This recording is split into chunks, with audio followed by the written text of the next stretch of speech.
It's important to me to feel like I'm part of a team and we're all, working to the same thing. And all the sub guys had days together where they worked with specialists on how everything worked. And then I was dropped into it, and the director, the brilliant James Strong, he said, I don't want you to get too friendly with them because your character wouldn't be, and that we want them to bond and then you to drop in. James Strong's brilliant, he's very collaborative.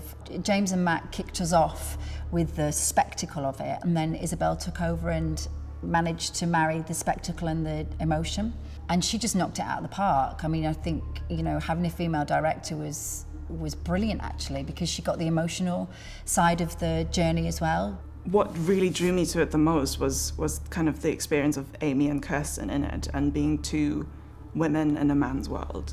And I think that for me personally as a young female director was something that I was drawn to the most thematically, is seeing how these two brilliant women make their way and fight their way in a very, very patriarchal system.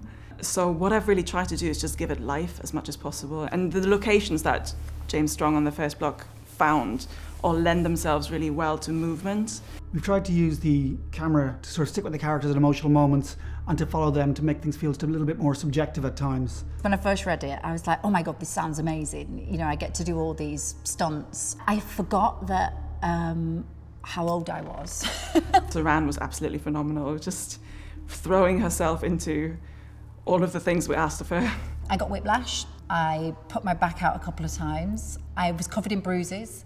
Every time I went home, my husband was like, what the hell have they done to you now? I mean, it was fun, and I watch it and go, oh, she's great. We had Saran on a winch, and she did her own stunt on this, which was incredible. So she's high on a crane, on a winch, being dropped down into the conning tower of the sub. That was fascinating. It looks much better in the show. James even got a stroke of luck when he was out shooting helicopter to helicopter.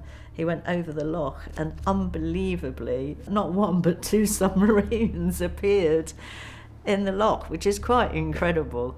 Yeah, it was a lucky day. The technology we have now for FX is amazing, because when we did it, obviously it didn't look like that, and now I've seen it, I'm like, oh, that's really good. It was really exciting. I've got to take my hat off to production for steering a course through this, to use a nautical term, because they've had mighty challenges. The specific challenge with this role has, of course, been COVID-19. We were one of the first shows to go back, and not only we were the first show to go back, we were going back to a submarine set.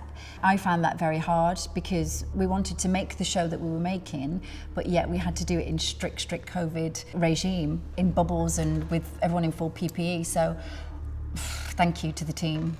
I think the show that we've made doesn't look like a show that was made in COVID times. To get a production of this scale and this quality done in the middle of a pandemic is really an incredible achievement. Yeah, I don't know quite how they've done it, but people are resilient.